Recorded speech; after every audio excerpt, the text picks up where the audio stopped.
The 2025 Formula One season is shaping up to be more competitive than expected. McLaren's young talent, Oscar Piastri, is now the surprise leader in the standings, overtaking the more experienced title contenders. Meanwhile, three-time world champion Max Verstappen is starting to feel pressure unlike anything he's faced in recent seasons. Red Bull's dominance is waning, and Piastri's rise could signal a major shift at the top of F1. Is it time for a new generation to take over? Can Verstappen rise to defend his crown? Let's discuss. The 2025 Formula One season is already in full swing.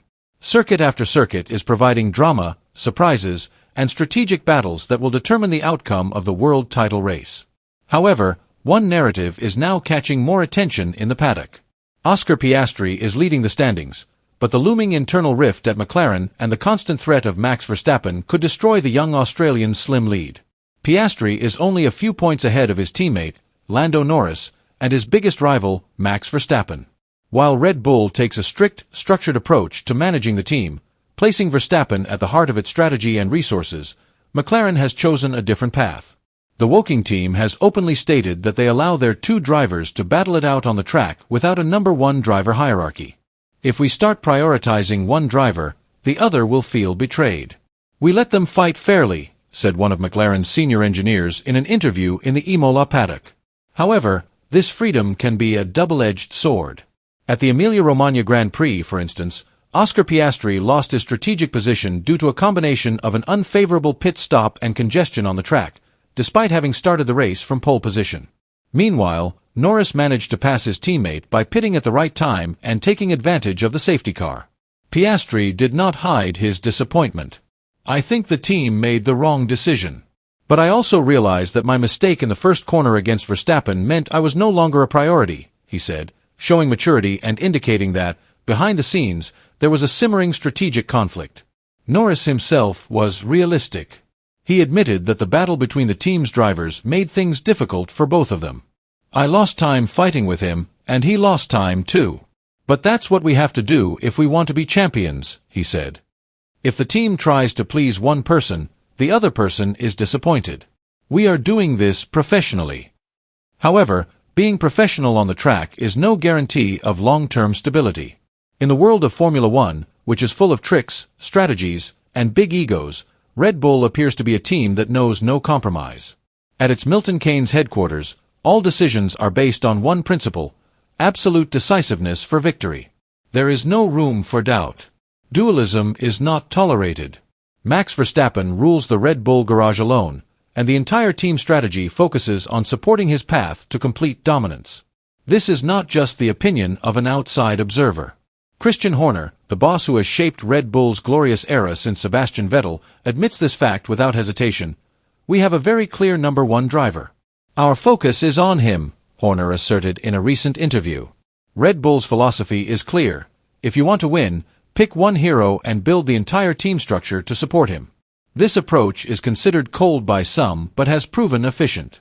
Even extreme measures, such as sending Yuki Tsunoda from the AlphaTauri team, now RB, to disrupt the rhythm of main rivals like McLaren, are considered a legitimate part of their grand strategy, a real illustration of how slippery Red Bull's behind-the-scenes chess game is. This approach is not without foundation. Red Bull has experienced deep historical setbacks. One such wound was the 2013 incident in Malaysia when Sebastian Vettel ignored the Multi-21 instruction and overtook Mark Webber for a personal victory. The instruction that was supposed to maintain internal peace turned into a time bomb. In front of millions of spectators, the internal divisions exploded. From that moment on, Red Bull learned one thing: allowing two top drivers to compete freely is an invitation to destruction. Red Bull isn't the only one who has experienced it. Mercedes has also experienced similar setbacks, albeit more dramatic ones. The rivalry between Lewis Hamilton and Nico Rosberg during the 2016 season was one of the most bitter internal battles in the history of modern Formula One. Although Rosberg won the world title, the victory came at a very high price.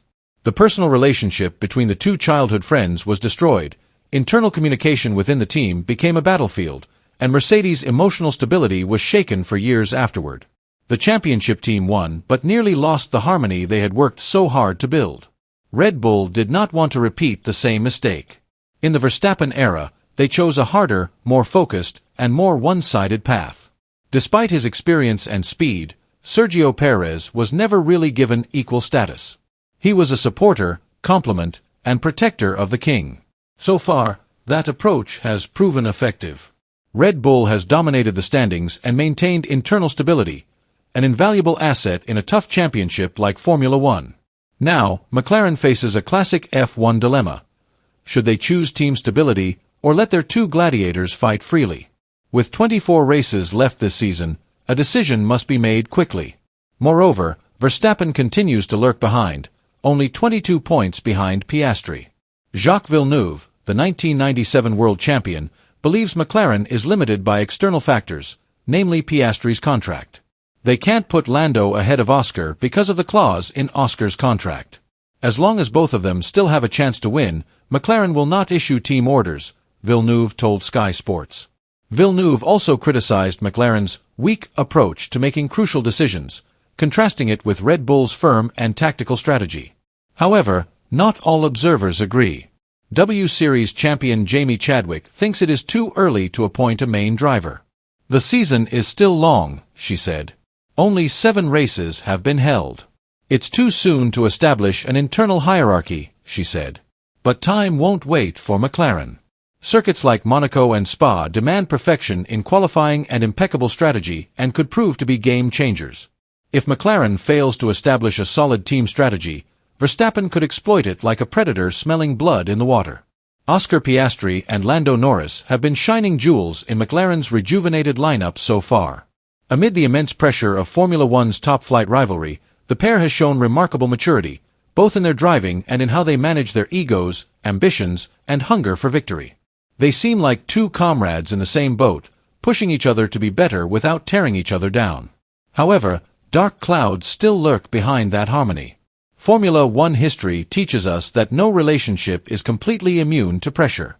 We've seen seemingly solid driver pairings turn into bitter rivals in a matter of weeks. Legendary duos like Ayrton Senna and Alain Prost and Lewis Hamilton and Nico Rosberg all started out as teammates who respected each other. However, when the world title is at stake, that respect can turn to hatred. When that happens, it's not just personal relationships that are destroyed, the dreams of entire teams are too. McLaren is at a turning point in its history. They are no longer chasing, they are leading. After a long wait since Lewis Hamilton's last victory in 2008, their time has finally come. Their car is fast. Their strategy is maturing.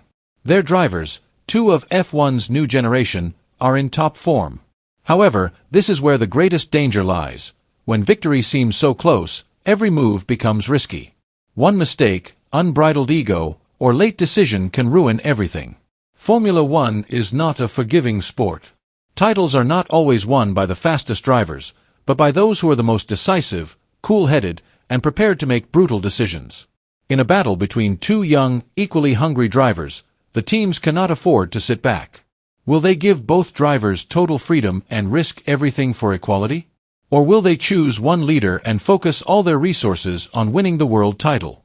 Write your opinion below.